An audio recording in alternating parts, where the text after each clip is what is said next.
Boa tarde, gente. É um prazer estar aqui com vocês para conversar um pouquinho sobre cultura analítica na era pós-digital. Na verdade, o título está assim, mas a gente vai fazer um pouquinho ao contrário. A gente vai falar de era pós-digital e depois entrar na cultura analítica.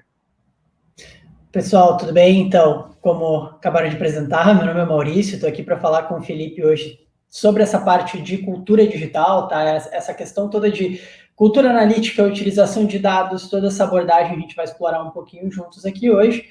Como comentaram, eu sou head de laboratórios internacionais do Instituto Capra. O Instituto Capra é uma empresa voltada para aplicação de cultura analítica em outras organizações, então eu entro dentro de empresas e facilito esse processo de aceleração de cultura analítica, faz com que as empresas entendam que dados eles precisam, para quais decisões e como que eles possam fazer isso, seja construindo um dashboard, um algoritmo, esse tipo de coisa. Trabalho principalmente com empresas fora do Brasil, mas aqui no Brasil também, então eu atendo hoje Unilever, Laboratórios Abbott, UOL, a gente atende também Google, Coca-Cola, Banco Mundial, várias outras empresas aí, e eu também sou sócio fundador de uma empresa que se chama Estúdio Muxi, que trabalha justamente na construção de visualização de dados, né? Então a gente constrói dashboards personalizados, entende quais são os indicadores, um monte de coisa. E já fiz vários projetos de cultura analítica para dentro da RH, então acho que a gente vai ter bastante coisa legal para discutir juntos hoje aqui. Maravilha, gente. Então, eu sou o Felipe. Ali falaram um pouco do que eu faço. Eu gosto de dizer também o que eu sou. Sou pai do Pedro e do Lucas, essas duas crianças lindas, esposo da Joyce. Tem, além da calabresa que está na rede, tem outro cachorro também. Eu moro num sítio, apesar de gostar muito de futurismo, inovação e tecnologia, e vocês vão perceber isso. Então, já de cara, eu peço que quem quiser nos acompanhar o nosso trabalho aí, nos segue nas redes, né? Então, tá dita a dica aí, e vamos lá para o que interessa.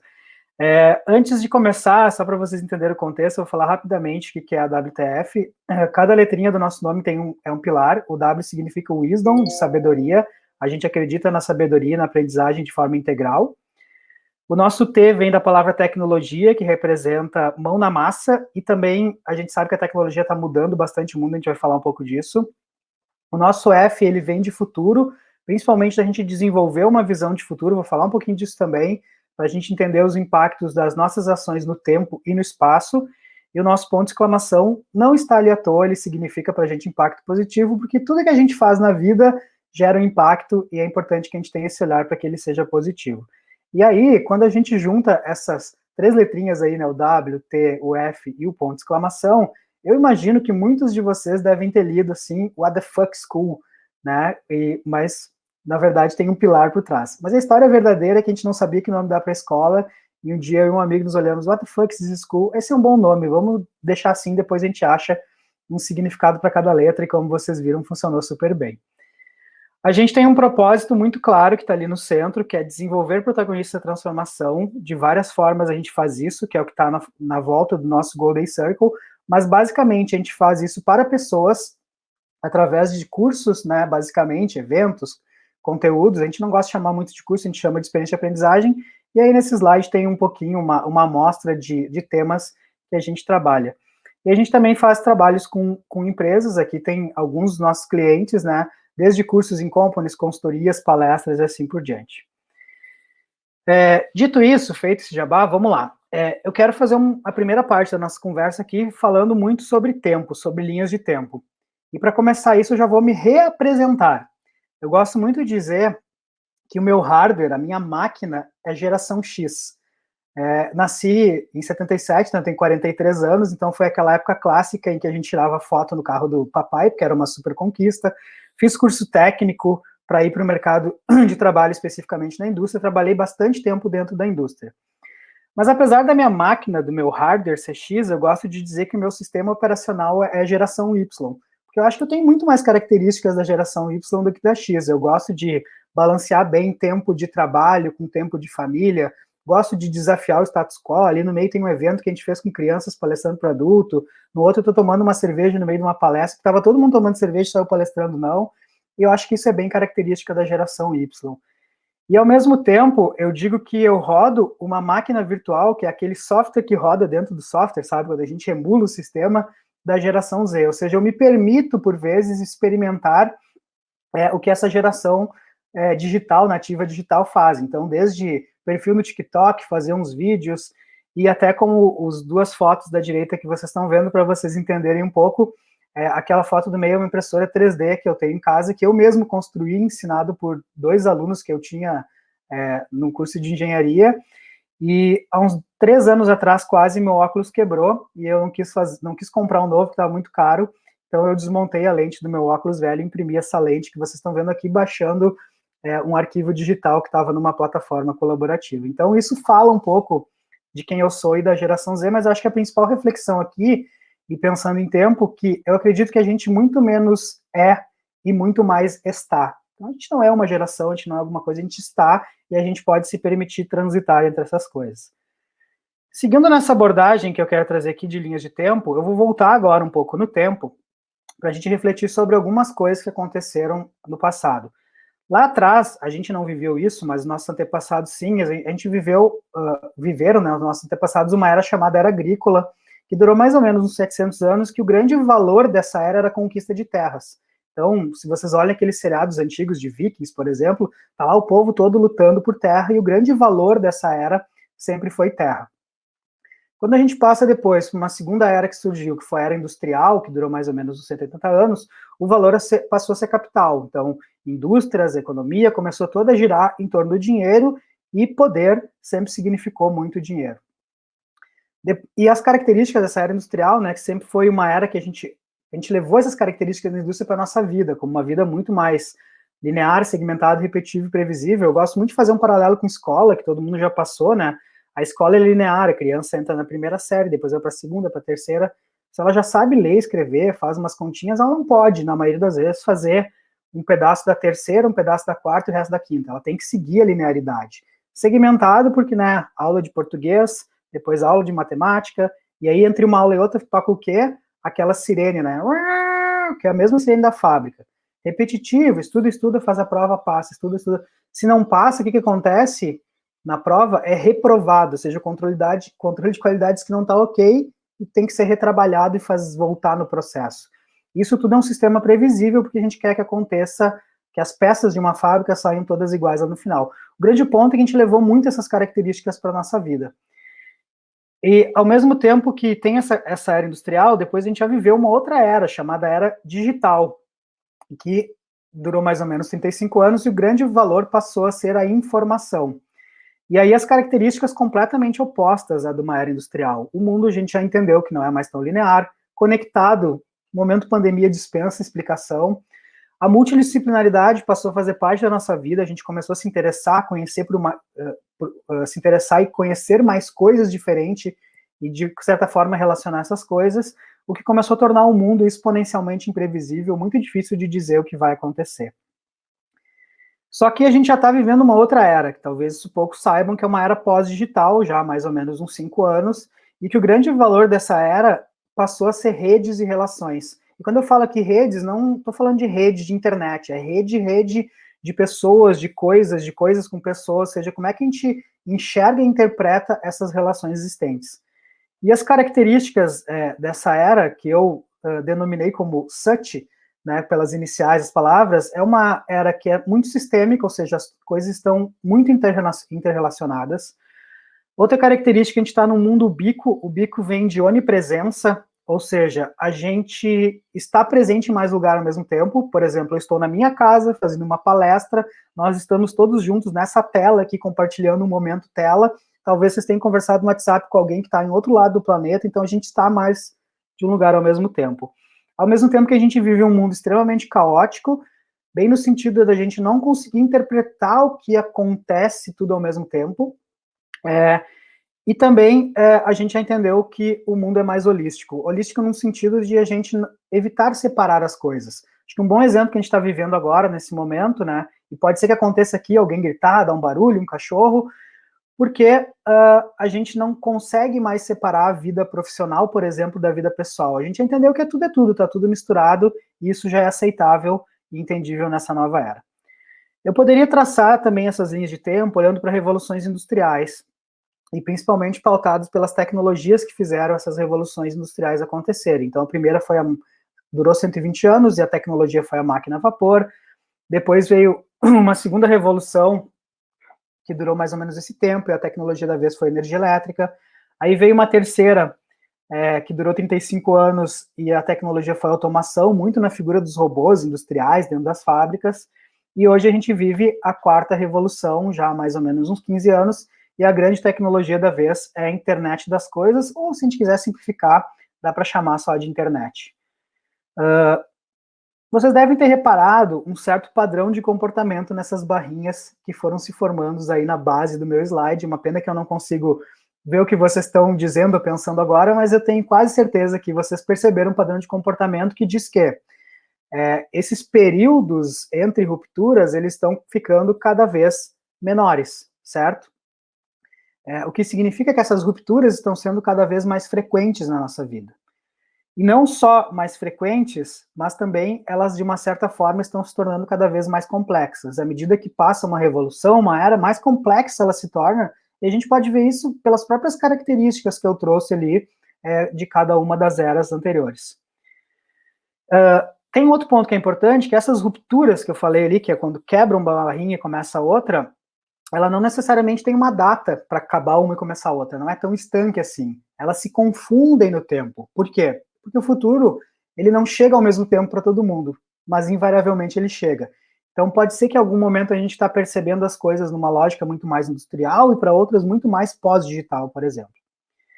Se nós fizéssemos uma projeção de como é que isso se configuraria daqui para frente, eu me arrisco a dizer com quase que 100% de certeza que o que a gente vai viver é isso aqui.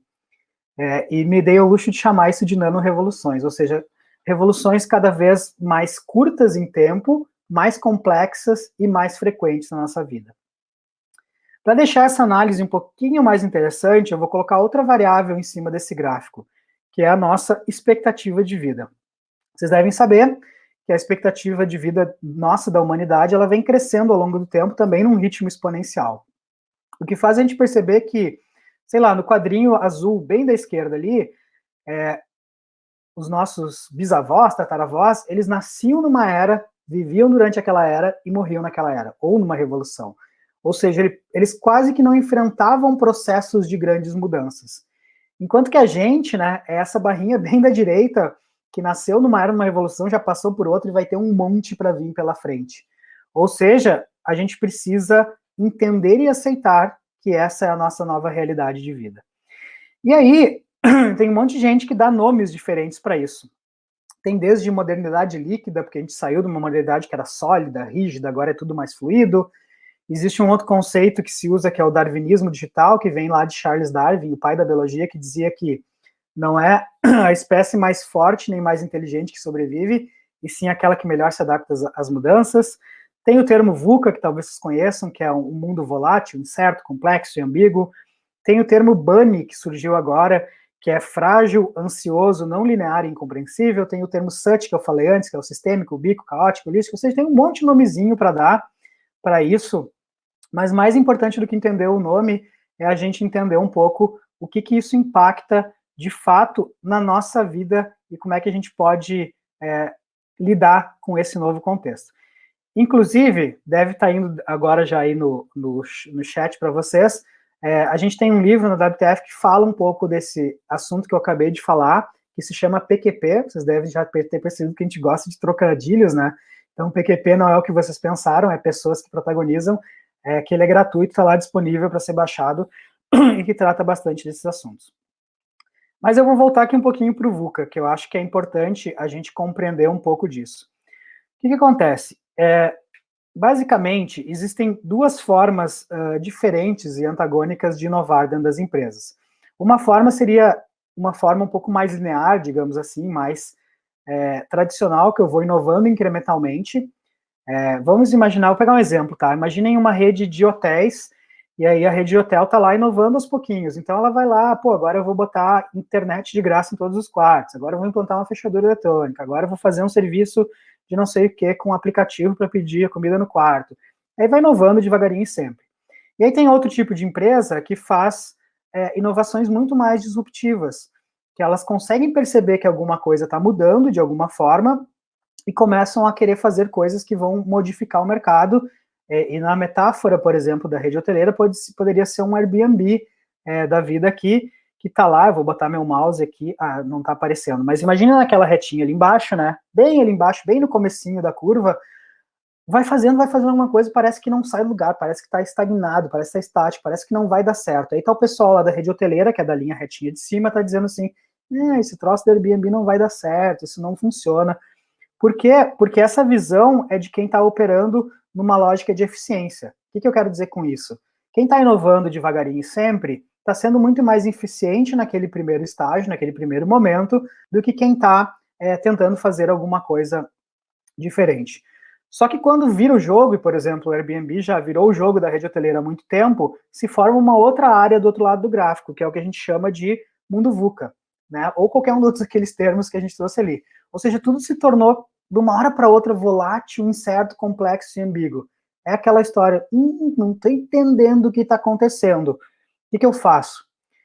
E essa dificuldade de entender o que está acontecendo, eu atribuo muito a uma prática que normalmente se faz dentro das organizações, que é o quê?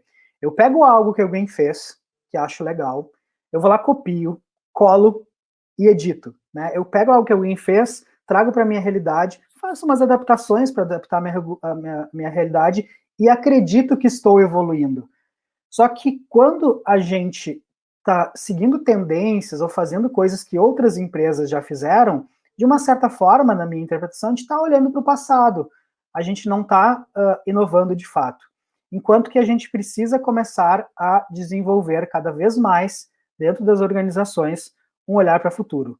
A gente precisa desenvolver essa habilidade de entender e conseguir criar cenários do que pode acontecer no futuro. Tanto é que saiu um relatório do Fórum Econômico Mundial, até podia ter colocado na apresentação aqui, mas quem tiver interesse depois pode me chamar nas redes e eu mando o link, falando que as principais habilidades pós-pandemia, elas são relacionadas à visão de futuro, antecipação, pensamento sistêmico e foresight, alfabetização de futuros, né, que se trata disso. Felipe, bacana, entendi. Tá, mas e aí, como é que faz essa parada toda? Né? Como é que a gente desenvolve essa visão do futuro? Talvez eu gastasse muito tempo aqui para explicar um monte de coisa em relação a isso, a estudos de futuro, mas eu vou falar de um ponto específico, que é a metáfora do arqueólogo. Basicamente, o que um arqueólogo faz? Um arqueólogo, ele pega, deixa eu até pegar alguma coisa na mão aqui, ele pega uma evidência sólida que ele encontra no presente. Imaginem que isso aqui é um caquinho de cerâmica.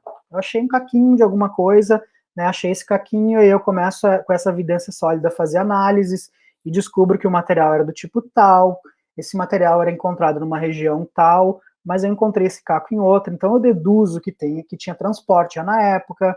Aí eu vejo uma tinta que é diferente, essa tinta aqui era super cara, então isso aqui provavelmente era um vaso de uma cozinha, de uma casa, de classe social tal, a cidade era assim, a sociedade era assado. O que eu quero dizer com isso? O arqueólogo pega um caquinho, que é uma evidência sólida no presente, e faz inferências imaginando como eram as coisas no passado. O futurista é o arqueólogo ao contrário. Ele faz a mesma coisa.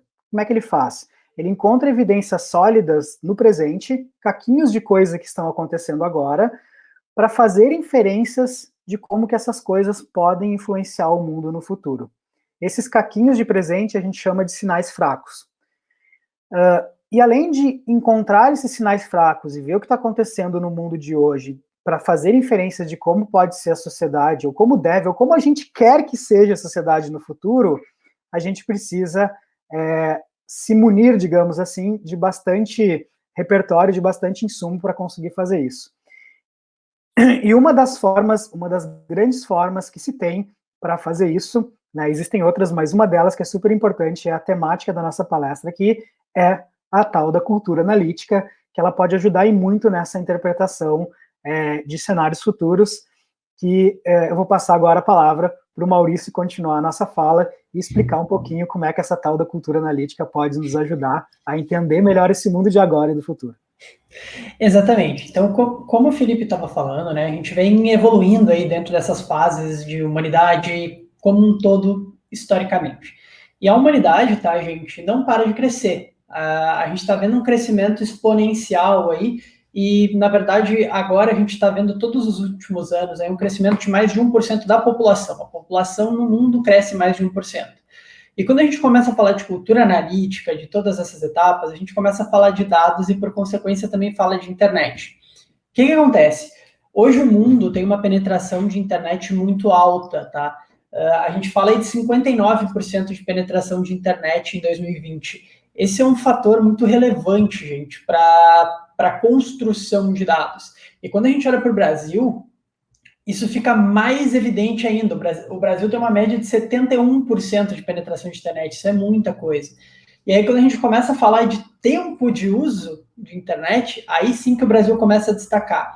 A média mundial, tá, é que cada ser humano gasta cerca de 6 horas e 40 minutos, quase 7 horas por dia na internet. O brasileiro faz 9 horas por dia na internet para mais. O brasileiro está muito presente na internet.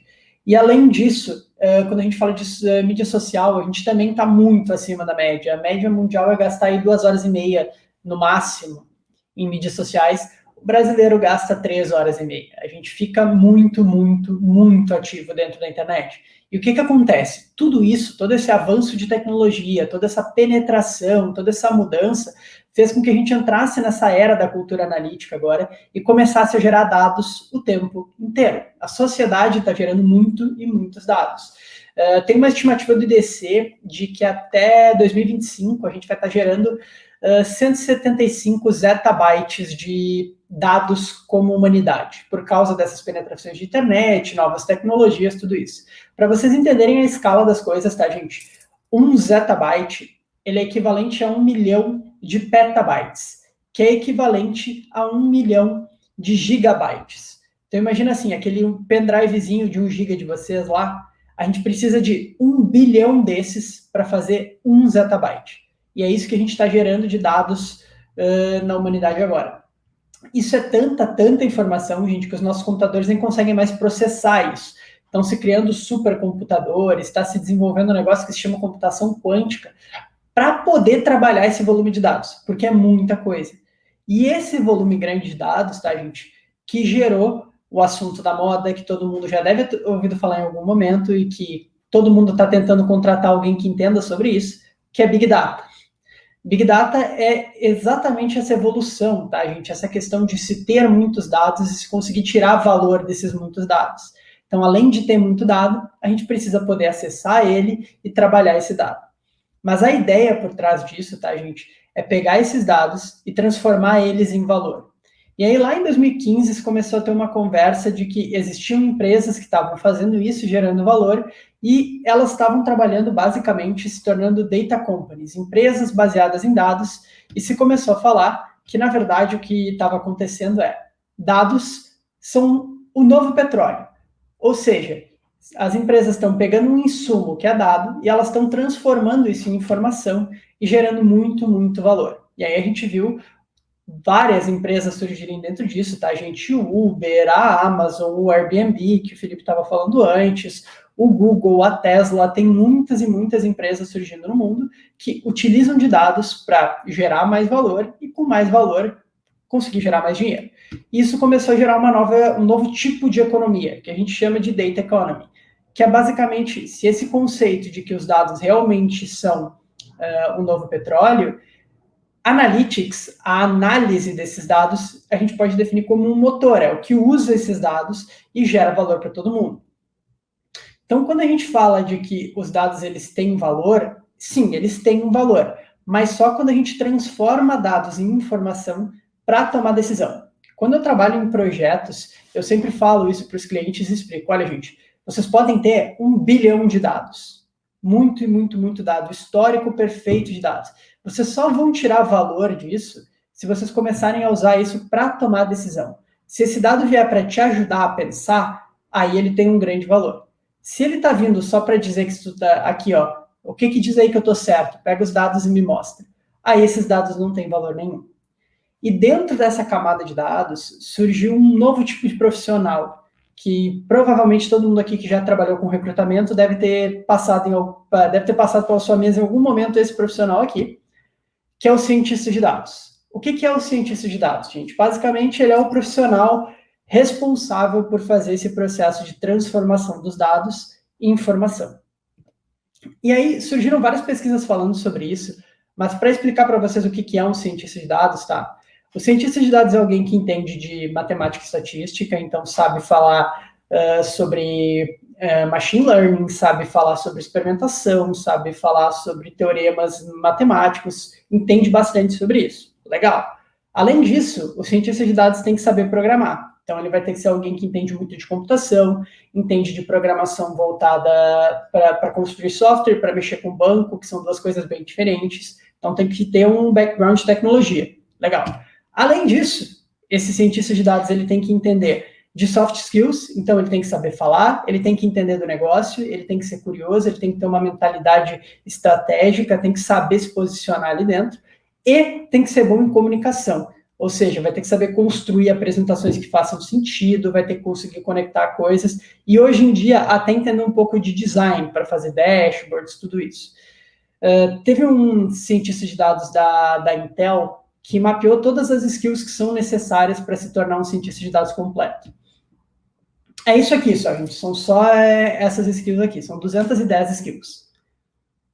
Quando a gente olha para isso, começa a entender por que é tão difícil contratar um cientista de dados no mercado e por que a gente está vivendo aí uma bolha dentro dessa camada de ciência de dados, tá?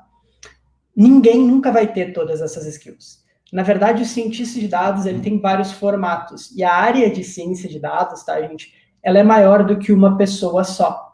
Na verdade, a área de ciência de dados, ela é uma combinação de 3 grandes áreas de conhecimento.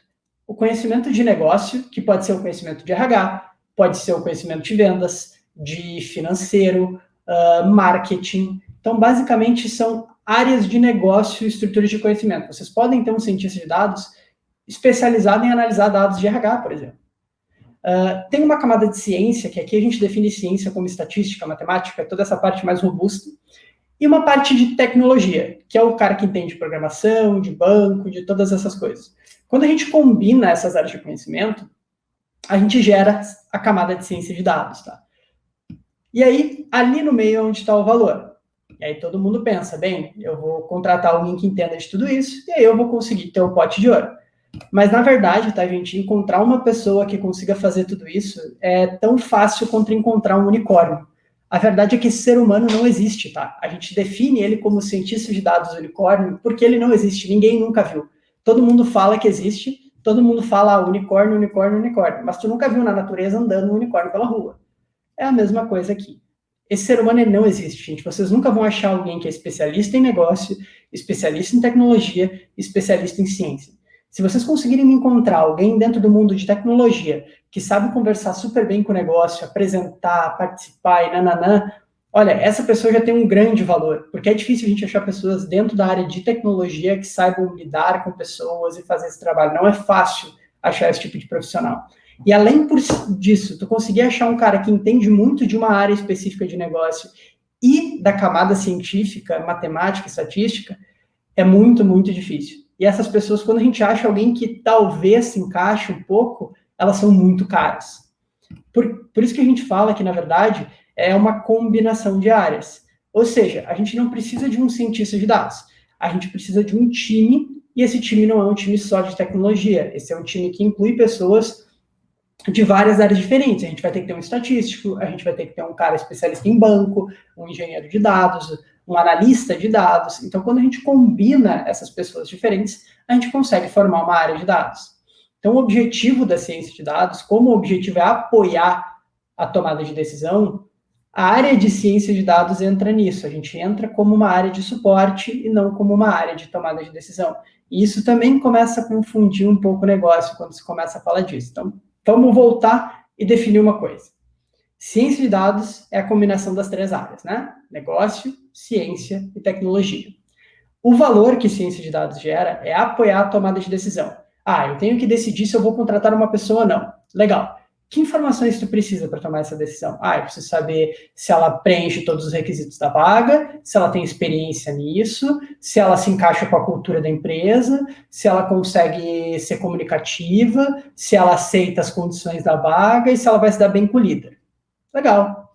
Tudo isso a gente consegue mapear, medir, controlar, e a ciência de dados vai devolver para vocês. Aqui estão as informações sobre as pessoas.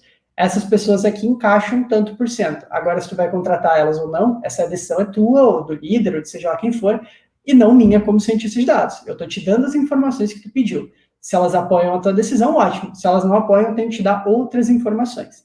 Então, esse é o trabalho da área de ciência de dados. Cientistas de dados não tomam decisão, eles apoiam na tomada de decisão. E isso nos leva à questão dos dados, tá, gente? Quem trabalha com muito dado são as áreas de tecnologia. Quem trabalha com pouco dado são as áreas de negócio. E entre elas tem essa camada de analytics, que é quando a gente está fazendo report, dashboard, essas coisas. Ou seja, tu vai ter uma galera bem tecnológica numa ponta, que está trabalhando o dado, que está mantendo base, fazendo todo aquele trabalho de tecnologia que está todo mundo falando o tempo todo. E tu vai ter uma outra ponta, o time de negócio tomando decisão, e no meio deles tu vai ter alguns facilitadores aí vendo com o negócio. O que tu precisa de informação? Peraí que eu vou lá ver com tecnologia como a gente pega isso. E monta um meio para chegar. Mas esse processo todo, tá? Ele só funciona quando a gente transforma dados em produto. A gente para de olhar para o dado no volumezão de dado e começa a olhar para eles como um produto, algo que nos gera valor, que tem um resultado. E esses produtos, eles têm vários formatos diferentes. Um produto de dados, ele pode ser uma análise, ele pode ser um indicador, ele pode ser um dashboard, um algoritmo, inteligência artificial, tem várias coisas. E quando a gente começa a falar sobre isso, muita gente acha que isso é uma coisa específica para times de venda, isso é muito específico para o pessoal de tecnologia, não tem aplicação em todas as áreas. Não é verdade, tá, gente? Eu já trabalhei em projetos de implementação de cultura analítica dentro de organizações que criaram produtos de dados para os times de gestão de pessoas, recursos humanos, todo esse trabalho. Eu vou contar para vocês alguns dos cases que eu já trabalhei. Um deles se chama Fórmula da Diversidade. O que é esse case, tá? Era uma empresa bem grande aí do Brasil, tá? Empresa cenário nacional, e a área de recursos humanos tinha um conceito de que times diversos, times que são mais diversos, são mais inovadores. Esse era o contexto deles. A gente acredita que isso é uma verdade. Então, como a gente quer fomentar a inovação, a gente quer construir uma forma de medir. Os nossos times estão diversos? Como que eu sei se o meu time está diverso ou não? Se eu conseguir medir se um time é diverso ou não, eu consigo inferir sobre ele, né? Chegar lá e mudar um pouco o meu time para ele ser mais diverso, e logo eu vou ter mais inovação. E aí eles me pediram para construir uma fórmula disso. E a gente construiu uma fórmula que mede isso, numa escala de 0 a 10, o quanto um time é diverso ou não. O que acontece? A primeira coisa que se pergunta aqui é, o que é diversidade para vocês? Porque diversidade pode ser diversidade de gênero, pode ser diversidade de raça, pode ser diversidade em questões de preferência sexual, a gente pode ter diversidade voltada à altura, a gente pode ter diversidade de deficiência física, a gente pode ter deficiência mental, a gente pode ter algum problema, por exemplo, aqui de diferença de pensamento. Tinha várias coisas, vários fatores diferentes quando a gente fala de diversidade. E aí, o que foi necessário? A gente fez um estudo primeiro para entender o que era diversidade para aquele time e começou a identificar variáveis. Bem, para a gente está falando aqui diversidade de gênero, a gente está falando de diversidade de posição, não ter pessoas só da mesma camada estratégica, então pessoas de camadas diferentes, e ainda tinha outros parâmetros, como religião, etc., um monte de coisa ali, coisas até que a gente não conseguia pedir por lei para a pessoa, né? A gente não pode pedir, qual que é a tua religião para eu colocar aqui no meu modelo. Então, tinha algumas coisas ali que a gente não conseguia necessariamente medir. Então, a gente pegou todas essas variáveis ali, levantou isso e construiu uma fórmula matemática que media se um time era diverso ou não. E, a partir disso, eles começaram a pegar e, ok, vamos aplicar isso nos nossos times, entender se eles são diversos ou não e ver como que a gente pode inferir sobre esses times com a liderança para que eles fiquem mais diversos e eles possam ser mais inovadores. Além disso, tem um outro estudo que a gente fez alguns anos atrás, com um grande varejista aqui do Brasil, que era uma análise de turnover. Turnover aqui, só para todo mundo estar na mesma página, tá, gente? Movimentação de pessoas para fora da empresa, ou seja, pessoas que se demitiram e foram demitidas. O que acontece? Turnover interno e externo, né? A gente demitiu e se demitiu. Muitas empresas, tá, gente? Muitas e muitas empresas tem esse problema de turnover. E essa empresa tinha um turnover muito alto. O tempo inteiro estava saindo gente da empresa. E eles queriam entender por quê. Se tinham uma ideia de por que isso acontecia, mas o pessoal queria garantir por que isso acontecia. Então, eles pegaram lá e nos deram várias variáveis que eles entendiam que eram importantes. Eles me passaram lá salário, promoção, avaliação da liderança, tempo de casa, a gente pegou todas as variáveis possíveis, todas eram umas 17 variáveis. E eu fiz uma análise de correlação, ou seja, uma análise para ver o quanto aquilo estava relacionado com turnover ou não. E olhando para isso matematicamente, a gente descobriu algumas coisas. Primeiro, nenhuma das variáveis que o pessoal determinou como importantes eram variáveis importantes para turnover. Ou seja, não é só porque o líder é ruim que o cara se demite, não é só porque o salário é baixo que o cara se demite, ou porque ele não foi promovido, ou porque ele não ganhou aumento. Nenhuma dessas é diretamente responsável por uma pessoa se demitir ou não. E aí a gente começou a olhar mais essa combinação de variáveis e descobriu uma coisa. Isso que foi a peça-chave para determinar com eles a ação. Se tu movesse uma pessoa lateralmente, ela tinha uma tendência de ficar 2 anos a mais do que uma pessoa promovida. Ou seja, eu tô lá no time de compras e eu fui promovido. Eu vou ficar 1 ano. Volta para mim, pessoa do time de compras, e ao invés de me promover, eu saio da área de compras e vou para o time de marketing, eu vou para um outro time de compras, sou movido para outro desafio. Eu fico 3 anos. O que aconteceu? A partir disso chamou a atenção deles. Espera aí, como é que mais dinheiro e promoção não influencia menos do que questões de movimentação? Tem alguma coisa errada aqui, vamos olhar para isso. A gente começou a analisar mais, aí eles foram atrás até de entrevistar algumas pessoas, e aí que a gente descobriu que, na verdade, eles tinham um problema de liderança e de cultura interna. Isso foi descoberto através de dados. O que acontece? Os líderes eram ruins, os times não eram muito bons, e aí o que acontecia? As pessoas ficavam com aquela sensação assim, eu não aguento mais esse cara, não interessa que eu tô ganhando mais, não interessa que eu fui promovido, que eu posso ser promovido de novo, eu vou arrumar um outro negócio porque eu preciso sair daqui de dentro, eu não consigo mais viver essa cultura. E aí o pessoal ia embora. Às vezes, a gente até checou isso, em mais de 20% dos casos, as pessoas perdiam o salário, o cara reduzia o valor dele para poder sair, pegava uma vaga menor, hierarquicamente, do que a vaga que ele estava, só para poder sair daquela situação. E quando movia a pessoa lateralmente, ela trocava de time. E aí a troca de time tem uma ambientação com um time novo, tem que se aculturar com as pessoas de novo, tu demora um tempo para ficar de saco cheio com os colegas. Então, tudo isso muda. E essa mudança de ares facilitava com que as pessoas ficassem mais tempo dentro da empresa.